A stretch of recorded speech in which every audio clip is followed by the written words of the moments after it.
یہ لوگ جو لڑکے جم میں جاتے ہیں نا، 3-3 4-4 گھنٹے جم میں لگا رہے ہیں ڈولے شولے بنانے میں. میں ان سے اکثر کہتا ہوں جم میں جانا چاہیے، ضروری ہے اس زمانے میں. یہ تم کیوں جا رہے ہو؟ تمہاری ایکسرسائز دیکھ کے ایسا لگتا ہے کہ خدا نے تمہیں ڈولے بنانے کے لیے پیدا کیا ہے، ٹھیک ہے نا، اور تمہارا دنیا میں کوئی کام نہیں ہے. میں نے کہا یہ کافر پہ سوٹ کرتی ہیں یہ چیزیں، مسلمان پہ یہ چیزیں سوٹ نہیں کرتی. مسلمان کا ہدف جان بنانا نہیں ہونا چاہیے. اگر آپ کا ہدف جان بنانا ہے نا تو میرے بھائی یہ ہدف ہی غلط چیز کو بنائے، کیونکہ بننے کے بعد پھر ریورس تو ہونا ہی ہونا ہے. تو ایسی چیز کو اپنا ہدف کیوں بنا رہے ہو جو آپ سے چھوٹ جائے گی؟ یار ایک محبوبہ کے بارے میں آپ کو پتا چلا گیا کہ میں اس کو حاصل کرتا ہوں، لیکن آپ کو پتا ہے جس دن حاصل کیا اگلے دن بھاگ جائے گی ہے، تو آپ کہو گے یار میں اس پہ ٹائم اپنا ویسٹ کیوں کروں؟ آپ نے ہدف بنا لیا مزے کو. 2 خرابیاں اس میں، لائف کو انجوائے کروں گا بس، مزے کی زندگی ہو. اس نظر یہ کافر کی سوچ ہے. ساری دنیا کے سائنسدان، ڈاکٹر، انجینئر، سب کا ہدف ایک ہی ہے کہ انڈیویجولی بھی، انفرادی طور پر بھی اور اجتماعی طور پر بھی انسانوں کی زندگیوں کو مزے کا بنایا جائے. بس یہ ہدف ہے اصل. اسلام اس ہدف کو ماننے کے لیے تیار نہیں. اسلام کہتا ہے یہ گدھے گھوڑے اور کتے بلی کا بھی یہی ہدف ہے، تو تم میں اور جانوروں میں کوئی فرق رہے گا نہیں. تو پہلی خرابی اس نظریے میں کیا ہے کہ یہ ہدف کس کا ہے؟ جانوروں کا بھی یہ ہدف ہے. دوسری خرابی یہ ہے کہ یہ ایسی چیز کو آپ ہدف بنا رہے ہیں جو پائیدار نہیں ہے. جب ہم مارکیٹ سے کوئی چیز خریدتے ہیں کہتے ہیں بھائی پائیدار ہے یا نہیں ہے. چپل بھی خریدتے ہیں تو دیکھتے ہیں کہ بڑی خوبصورت چپل ہے لیکن بھائی پائیدار ہے یا نہیں. وہ کہے نہیں یہ 2 دفعہ چلیں گے ٹوٹ جائے گی. آپ فوراً کہتے ہیں بھائی تو یہ چپل رکھ لے، ہمیں کوئی پائیدار چیز چاہیے، کم از کم 1 مہینہ تو نکالے نا. ہاں کراچی میں لوگ پائیدار چپلیں اس لیے نہیں لیتے کہ ان کو پتا ہے 2 دن میں مزے سے چوری ہو جائیں گی وہ، تو اس لیے یہاں مہنگی چیزیں لینے کا کوئی فائدہ ہے نہیں. اگر مہنگے جوتے آپ خرید لینا تو پھر جوتے ساتھ ساتھ گھوم رہے ہوتے ہیں. تو میری تو اتنی چپلیں چوری ہوئی ہیں نا کہ اب مجھے چپلوں کا ہوش نہیں ہوتا. کوئی بھی چپل پہن لو، چوری ہونی ہے نا تو کوئی مسئلہ نہیں ہے، کون اٹھا کے گھومتا رہے گا. تو اب مسئلہ کیا ہے؟ جب ایک چیز پائیدار ہی نہیں ہے تو میرے بھائی اس کو ہدف بنانا دنیا کی سب سے بڑی حماقت اور بے وقوفی. انسان نے جس دن فیصلہ کر لیا نا، سائنسدانوں نے، ڈاکٹروں نے، کہ اب ہماری صحت اتنی اچھی ہو گئی ہے کہ اب ہم ہمیشہ دنیا میں رہیں گے، اب ہم مریں گے نہیں، پھر آپ مزے کو ہدف بناؤ کہ یار یہ مزے وہ چیز ہیں جو ہمیں، جوانی وہ چیز ہے جو مل گئی تو ختم نہیں ہوگی. ایک دفعہ ہم نے اسپیڈ بریکر بنا لیا نا، جیسے باڈی بلڈر بنا رہے ہوتے ہیں، پورے اسپیڈ بریکر ہوتے ہیں اتنے بڑے بڑے، تو ہم نے جب ڈولے شولے بنا لیے تو اب یہ کبھی بھی ختم نہیں ہوں گے. تو بھائی پھر تو ٹھیک ہے یار، ہمیشہ رہے گی یہ چیز. لیکن ایک چیز کے بارے میں سارے ڈاکٹروں کا اتفاق ہے، ڈاکٹروں سے ہی پوچھو تو وہ بتائیں گے بھائی ہم جو آپ کو صحت کے ٹوٹکے بتا رہے ہیں نا، اینٹی ایجنگ چیزیں آ گئی ہیں آج کل، یہ کھاؤ تو آپ ہوں گے 70 سال کے، لگیں گے آپ 50 سال کے. یہ بہت کچھ ہو رہا ہے یوٹیوب پہ. آپ ہوں گے 70 کے، لگیں گے کس کے؟ 50 کے. اچھا ڈاکٹر صاحب جب میں 70 کا ہوں گا تو میں 50 کا لگوں گا، تو پھر میں جب 70 کا ہوں گا تو پھر کتنے کا لگوں گا؟ یعنی جب 90 کا ہوں گا تو کہیں گے جب 90 کا ہوں گے تو 70 کے لگیں گے. زبردست ہو گیا یار، جب میں ہوا 90 کا، لگ کتنے کا رہا ہوں؟ 70 کا. اچھا جب میں 90 کا، جب میں 110 سال کا ہوں گا تو کتنے کا لگوں گا؟ وہ کہیں گے اتنے ہوں گے ہی نہیں آپ اتنے کے. رپورٹ یہ ہے کہ 90 سے آگے بہت کم چانس ہے، رپورٹ یہی ہے.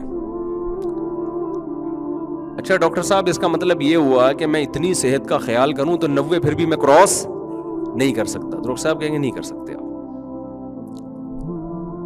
تو ڈاکٹر صاحب اس کا مطلب یہ ہوا کہ آپ کی میڈیکل سائنس کی جتنی بھی رپورٹیں ہیں، جتنے بھی صحت بنانے کے نسخے، زیادہ سے زیادہ 10 15 20 سال تک فائدہ پہنچائیں گے، اس کے بعد ان نسخوں سمیت میں قبر میں ہمیشہ کے لیے دفن ہو جاؤں گا. یہی رزلٹ نکلا نا.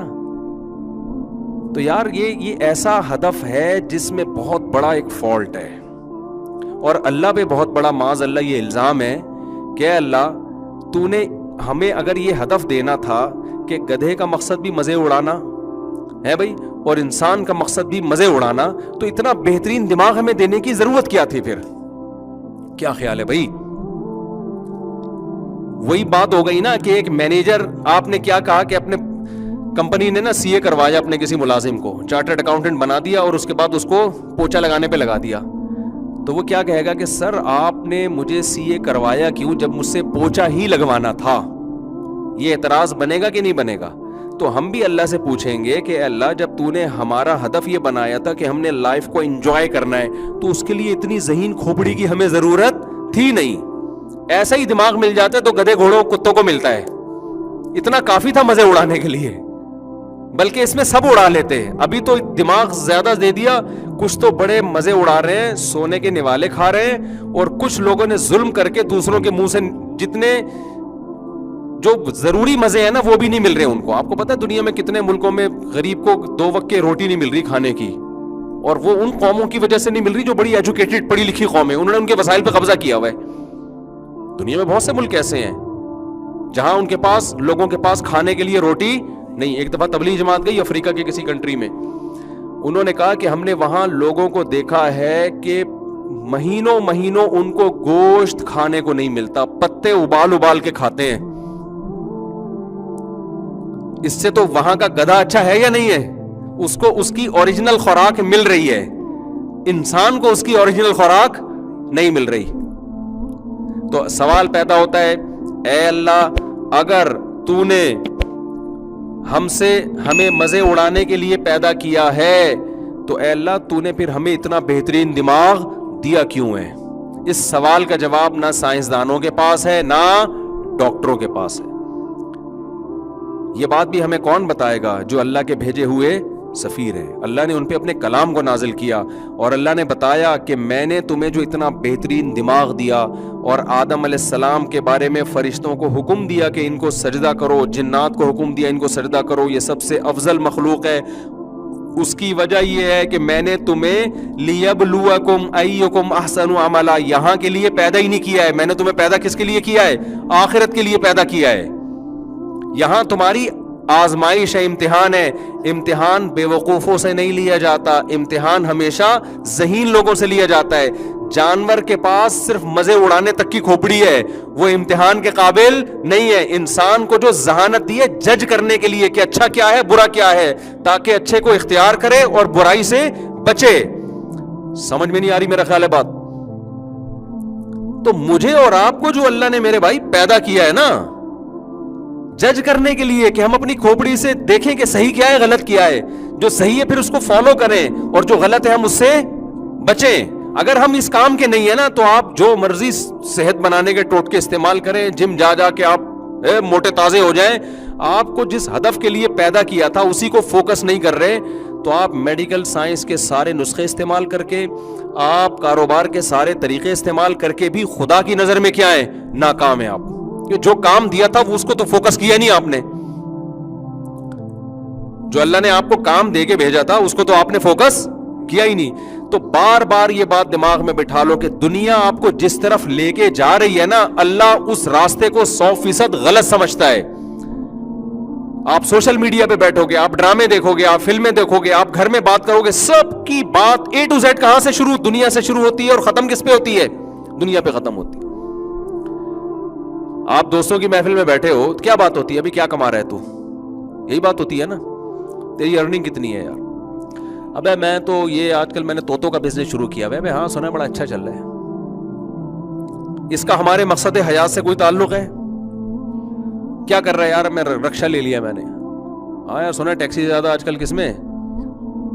اور سنا تو کیا کر رہا ہے یار؟ میں نے سنا ہے مفتی صاحب سے چارٹرڈ اکاؤنٹنٹ کی تنخواہ 40 لاکھ روپے ہوتی ہے.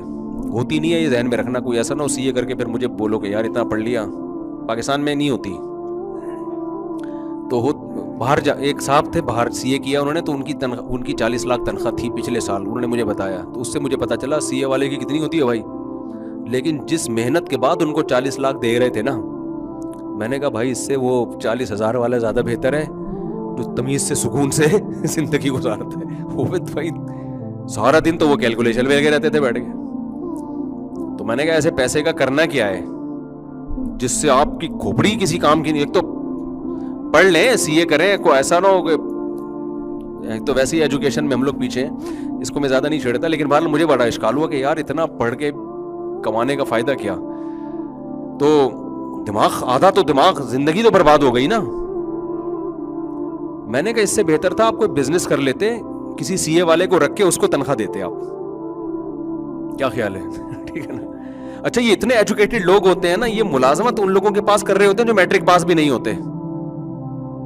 میں نے بہت دفعہ دیکھا ہے, میٹرک پاس بھی نہیں ہوتے اور انہوں نے شروع سے ہی نا کچھ بزنس کر کے دائیں بائیں ٹوپیاں کرا کے نا, ادھر سے اس کو ٹوپی کرا دی, ادھر کوئی چیز خرید کے اس کو پہنا دی. یہ کام جو کرتا ہے نا وہ اس کا بزنس صحیح چلتا ہے نا. باتوں میں ذرا تیز ہو, باتوں میں تیز ہی لوگ چلتے ہیں نا, مارکیٹنگ کرنی آتی ہے ان کو, ادھر سے کچھ خریدا اس کو پہنا دیا, ادھر سے خرید کے اس کو پہنا دیا. سر یہ آپ کے لیے اتنا سستا دے رہا ہوں, ورنہ میں اتنا سستا میں نے آج تک کسی کو دیا ہے نہیں. اور ایسی چیز ہے نا بہترین,